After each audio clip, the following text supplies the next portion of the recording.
Hello Barbie fans and welcome back to Nerd Doc. The highly anticipated Barbie movie has arrived in theaters, and that means we're here to explain the ending and main plot points of the film. There will be spoilers for the Barbie movie in this video. This is your spoiler warning. There are chapter timestamps so you can jump around the video as you wish, and as a reminder, the film is still in theaters, so we can only use footage from the trailers. Please bear with us there. If you have any questions about the film, or you just want to give us your opinion on it, leave a comment below. The general plot of the Barbie movie is fairly straightforward. Margot Robbie is stereotypical Barbie living in Barbie Land with all the other Barbies. In the world of the movie, Barbie Land is a real place, but only Mattel is really aware of it. 10 years ago, Skipper got out of Barbie Land and went to Key West trying to babysit someone's kids, and several Allens have left as well. In fact, the entire NSYNC group is made up of Allens, even Justin. To leave Barbie Land, you drive, then take a boat, then a spaceship, a bike, a van, a snowmobile, and finally rollerblades. This allows you to go from Barbie Land to Los Angeles, but you can also go back from LA to Barbie Land by just following that same pattern in reverse order. Everything in Barbie Land is perfect for the Barbies. They run everything and do everything, while the Kens and Allen are just kinda there. They don't have jobs, and Barbie doesn't even know where the Kens and Allen sleep. They're fairly unimportant. One day, stereotypical Barbie suddenly has thoughts of death and her heels touch the ground, which never happens. It's later discovered this happened because her owner in the real world was having irresponsible thoughts of death, which opens a portal between the worlds and carried over into stereotypical Barbie and Barbie Land. Weird Barbie, who is kind of an all-knowing prophet of sorts, explains some of this to stereotypical Barbie and sends her on a quest to Los Angeles to find her owner and figure out a resolution to the problem, healing the membrane between the two realities and closing the portal. Originally, stereotypical Barbie thought the owner was a tween girl named Sasha. As it turns out, it was actually her mother Gloria, who was also the executive assistant to the CEO of Mattel. Gloria missed the days when her daughter was a bit younger and actually wanted to spend time together and play with Barbies. Now she's in junior high and hates everything, including what Barbie stands for.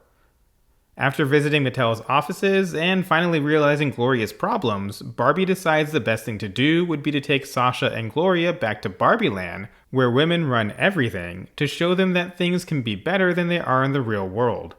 Unfortunately, Ken tagged along with Barbie when she first went to the real world, and shortly after arriving, he was introduced to the patriarchy, where men are in charge and respected, the exact opposite of how things are in Barbie Land. Ken takes his limited knowledge of the patriarchy, heads back to Barbie Land before Barbie, and reforms the place, turning it into Ken-dom. Get it? Like kingdom, but Ken-dom? Anyway, he ended up telling all the Kens that everything in the real world existed to elevate men, effectively hypnotizing all the Barbies and empowering all the Kens. They turned Barbie's dream house into Ken's Mojo Dojo Casa house, made all the Barbies bring them beers and basically wait on them hand and foot, and took over all the spots on the Barbie Supreme Court. In 48 hours, they would vote to make these changes permanent. Gathering at Weird Barbie's dream house to devise a plan to reverse things, Gloria makes a speech about how women are treated and how things should be instead of how they are, and effectively empowers the Barbies, snapping them out of the hypnotic funk they were previously in. These newly reformed Barbies then proceed to distract the Kens one by one so Gloria can repeat the speech to each Barbie and return them back to their original state of mind. This starts a montage of distraction in which the Barbies pretend to not know how to use Photoshop or claim to have never seen The Godfather so they can be mansplained to, effectively distracting the Kens. Once all of the Barbies have been reformed, the plan changes to make the Kens think they're romantically interested in them, then make them jealous by essentially flirting with other Kens, causing a Ken civil war. While the Kens are distracted with their civil war, the Barbies reclaim their seats on the Supreme Court and correct the laws, reverting Barbie Land back to normal. As the movie comes to an end, the Barbies and Kens agree that things should be more equal, although still favoring the Barbies. For instance, the Barbies will take the Kens' feelings into consideration now, but no Kens are allowed on the Supreme Court. Now, when Barbie was at the Mattel offices earlier in the movie, she ran into the ghost of Mattel co-founder Ruth Handler on the 17th floor. Ruth took over as president of Mattel in 1945, created Barbie in 1959, and continued to hold the position of president until 1974 before eventually passing away in 2002.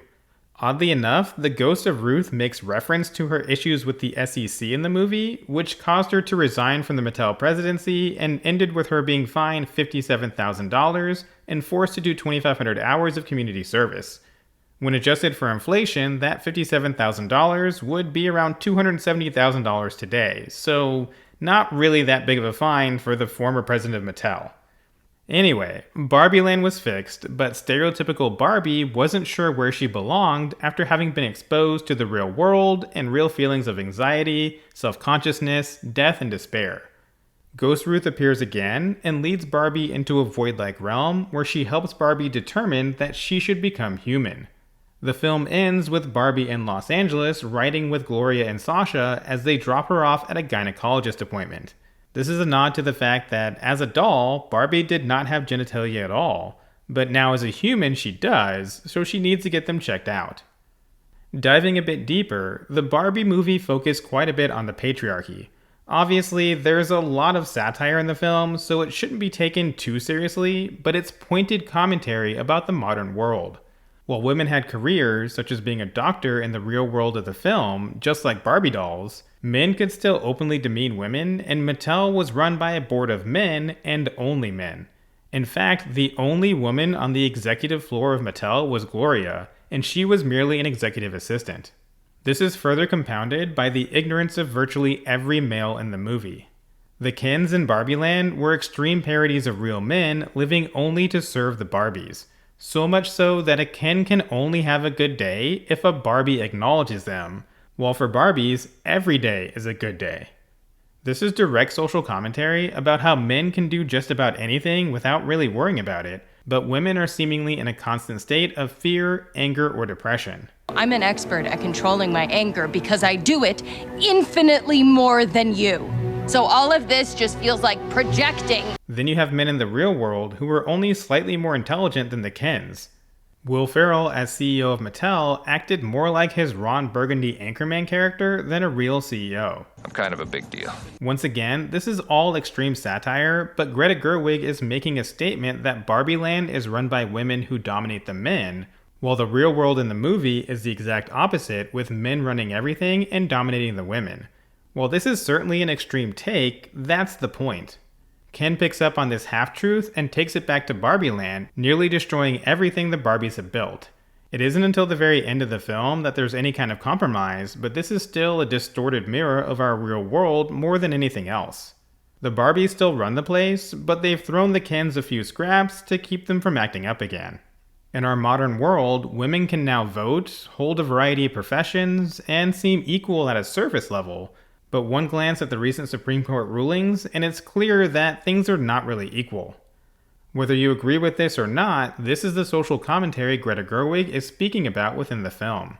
The icing on the cake is that Barbie was created as sort of the perfect doll that would empower women. She's had hundreds of professions and was a presidential candidate over a decade before Hillary Clinton ran, although Clinton was not the first woman to run for US president. The point is that Barbie was created to be an icon for women, but instead many women took the same view as Sasha in the film, thinking Barbie is everything that's wrong with women and the world in general. The Barbie movie walks a fine line between satire, real social commentary of the modern world and the patriarchy, and even pokes fun at Barbie herself. Now, the film did fall flat for me, as I didn't find it all that funny, but if it had been more in line with my style of humor, this would have been an amazing movie. Meaning for a lot of people who did enjoy the humor of the film, it offers deep levels of social commentary while still being completely ridiculous and thoroughly entertaining. So what did you think of the Barbie movie? Was the social commentary too much, or did it strike a good balance between satire and social commentary? Would you want to see a sequel with Barbie in the real world as a human this time? Let us know your thoughts in the comments below. For now, that wraps up this video. Thank you for watching. If you enjoyed the video, please don't forget to like, subscribe, and share with someone who loves Margot Robbie and Barbie.